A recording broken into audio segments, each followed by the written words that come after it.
sebagian besar transfer Manchester United harus berjalan hampir sempurna agar Ruben Amorim dapat memasuki musim Liga Primer baru dengan skuad yang cukup bagus untuk bersaing. Keputusan transfer yang buruk selama bertahun-tahun, termasuk biaya, gaji, dan pemilihan pemain yang buruk, telah membuat United berada dalam posisi yang sulit memasuki musim panas. Aturan profitabilitas dan keberlanjutan Liga Primer, PSR, juga berperan, tetapi United tidak punya pilihan selain tetap aktif. Anggaran yang tersedia untuk Amorim masih belum diputuskan, sesuatu yang akan ditingkatkan dengan lolos ke Liga Champions. Biaya besar diperkirakan akan diminta untuk pemain seperti Benjamin Sesko, Matheus Cunha, Xavi Simons, dan Victor Osimhen. Namun, ada pasar pemain yang akan menjadi transfer gratis yang harus mereka manfaatkan.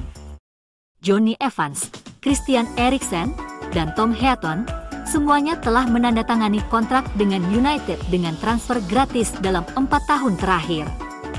Sebelumnya, ada pemain seperti Edinson Cavani, Zlatan Ibrahimovic, Sergio Romero, dan Michael Owen. Sejak kedatangan Cavani pada tahun 2020, United belum menggunakan pasar bebas sebagai peluang untuk meningkatkan tim mereka. Pada bulan Juni, United yang telah dikaitkan dengan Jonathan David dan Angel Gomez harus mengambil tindakan cepat. Dengan pemain seperti Leroy Sané dan Frank Anguissa juga akan tersedia. Jonathan Tah dari Bayer Leverkusen juga salah satu pemain yang harus diwaspadai United. Bek setinggi 6 kaki 5 inci ini dibentuk persis seperti yang diinginkan Amorim untuk para beknya, dan memiliki bonus tambahan karena pernah bermain di bawah Xabi Alonso, yang juga menggunakan 3 bek di Leverkusen. Seorang pemimpin dan pemain berpengalaman untuk bergabung dengan Matthijs de Ligt, Lisandro Martinez, dan Yoro di jajaran pemain akan menjadi awal yang sempurna untuk bursa transfer.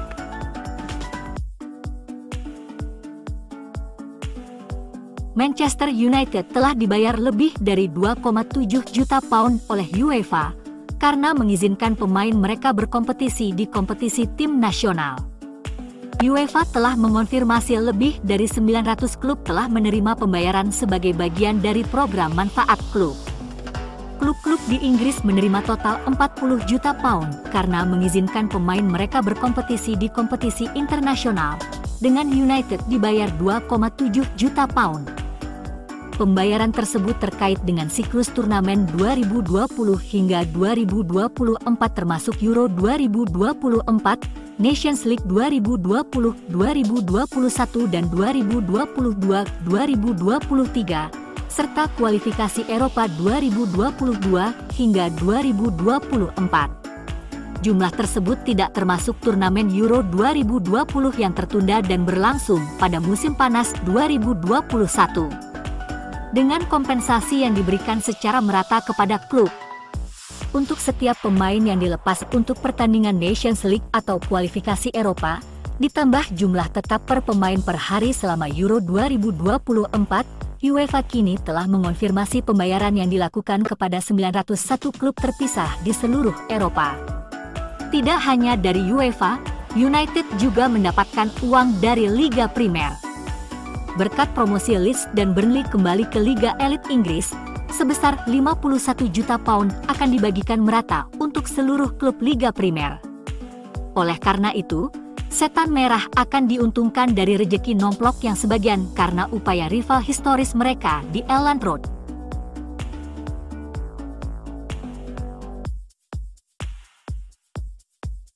Manchester United telah dikaitkan dengan kepindahan Ederson dari Atalanta dalam beberapa minggu terakhir, dan mereka kini telah mengamati pemain Brasil itu dan rekan setimnya Matteo Retegui. Tutto Atalanta telah melaporkan bahwa utusan dari Manchester United hadir di pertandingan Atalanta di Serie A melawan Milan pada hari Minggu, ketika Ederson mencetak gol dan Retegui tampil mengesankan dengan kemampuan dan pergerakannya di sepertiga akhir lapangan. Laporan tersebut menyatakan bahwa Setan Merah sedang mencoba mengatur kepindahan untuk kedua pemain tersebut dan telah melakukan kontak dengan rombongan bintang tersebut untuk mencari informasi tentang situasi mereka. belum dipastikan berapa banyak yang diinginkan Atalanta. Tetapi La Dea mungkin terbuka untuk penjualan karena mereka selalu mencari keuntungan. Setelah sebelumnya menjual Amad Diallo dan Rasmus Højlund, penjualan Ederson dan Retegui dapat memberi mereka kesempatan itu jika Manchester United mengajukan penawaran yang tepat di musim panas.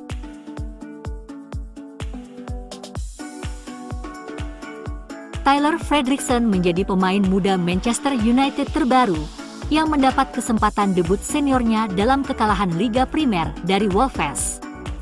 Bek berusia 20 tahun itu tampil mengesankan dalam peran yang sama sekali berbeda dengan yang diimpikannya saat ia masih muda. Itu karena ia pernah menjadi penyerang muda yang memukau untuk Richmond Rovers. Meskipun sekarang menjadi bek tengah yang ulung, yang berperan penting dalam keberhasilan United di Piala FA Youth pada tahun 2022, Fredriksson memulai perjalanan sepak bolanya sebagai penyerang untuk tim junior di Cheshire, di mana ia pernah mencetak 5 gol dalam kemenangan 11-1. Setelah menandatangani kontrak profesionalnya dengan United pada usia 17 tahun, Fredriksson ditunjuk sebagai pemain pengganti yang tidak digunakan di bawah asuhan Erik ten Hag dan Amorim sebelum melakukan debutnya pada hari Minggu. Bek ini sebelumnya menjadi kapten tim muda United, dan dalam setiap sesi latihan dengan tim utama, ia fokus pada setiap detail. Dan para penggemar United juga pasti terkesan dengan apa yang mereka lihat setelah debutnya saat ia menangani Jørgen Strand Larsen yang licin. Fredriksson memenangkan 12 duel selama pertandingan, lebih banyak daripada pemain lain manapun di lapangan, serta menyelesaikan umpan terbanyak di babak pertama dan merebut bola terbanyak dengan 6 kali. Mengingat pertandingan Liga Primer United yang tersisa sebagian besar bersifat formalitas, Fredriksson bisa saja mendapatkan lebih banyak penampilan sebelum musim berakhir di tengah pemulihan cedera Aiden Heaven. Klub Liga Primer yang terdegradasi Leicester City sangat ingin merekrut pemain muda Manchester United, Harry Amas, sebelum mereka kembali ke Championship musim depan, menurut laporan baru. Turunnya The Foxes ke divisi kedua dipastikan pada hari Minggu setelah kalah 1-0 dari pemuncak klasemen Liverpool di Stadion King Power. Terlepas dari nasib Ruud van Nistelrooy, klub tersebut tampaknya telah merencanakan jendela transfer mendatang di posisi tertentu, dengan bala bantuan pertahanan yang akan menjadi agenda mereka.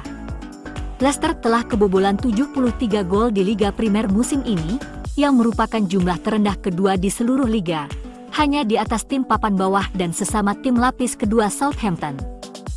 Mereka kemungkinan ingin melepas sejumlah bek di musim panas. Akibatnya, mereka harus benar-benar menyegarkan skuad mereka, siapapun yang bertanggung jawab. Maka, tidak mengherankan jika mereka dikaitkan dengan kepindahan bek kiri muda Manchester United Harry Amas, yang baru-baru ini masuk ke tim utama Setan Merah di bawah asuhan Ruben Amorim. Amas ingin didekati secara pinjaman. Pemain berusia 18 tahun itu diincar karena penampilannya yang bagus sejak ia melakukan debut seniornya untuk United bulan lalu. Namun, Leicester menghadapi persaingan dengan sejumlah tawaran bagi Amas dari klub-klub Championship pada musim panas. Amas baru-baru ini menjadi kapten Inggris di level U18 dan kini siap untuk mendapatkan tempat yang konsisten di tim utama. Jelas terlihat bahwa Amas memiliki masa depan yang cerah dalam permainan ini, tetapi keputusan Setan Merah berikutnya harus segera diambil untuk membantu perkembangannya lebih jauh dalam jangka pendek. Manchester United kembali beraksi di Liga Primer pada akhir pekan. Manchester United akan bertandang ke Dorset pada Minggu sore untuk menghadapi tuan rumah FC Bournemouth. MU masih memiliki 5 pertandingan liga yang harus dimainkan, meski hanya sebagai formalitas belaka. Sejumlah pemain muda dijanjikan kesempatan tampil, dengan sejumlah pemain senior yang kebugarannya dijaga dan sebagian masih cedera. Matthijs de Ligt salah satunya. Ia absen karena cedera pergelangan kaki. MU bersabar dengan pemain internasional Belanda itu sembari menunggu waktu yang tepat untuk memainkannya kembali. Ia belum kembali berlatih. Aiden Heaven mengalami masalah kecil di tempat yang sama selama latihan, kontak dengan rekan setimnya. Ia diperkirakan akan kembali awal Mei 2025. Amad Diallo baru-baru ini kembali berlatih secara individu. Amorim memperkirakan tanggal kembalinya pada akhir Mei. Sedangkan, Toby Collier dapat kembali melawan Bournemouth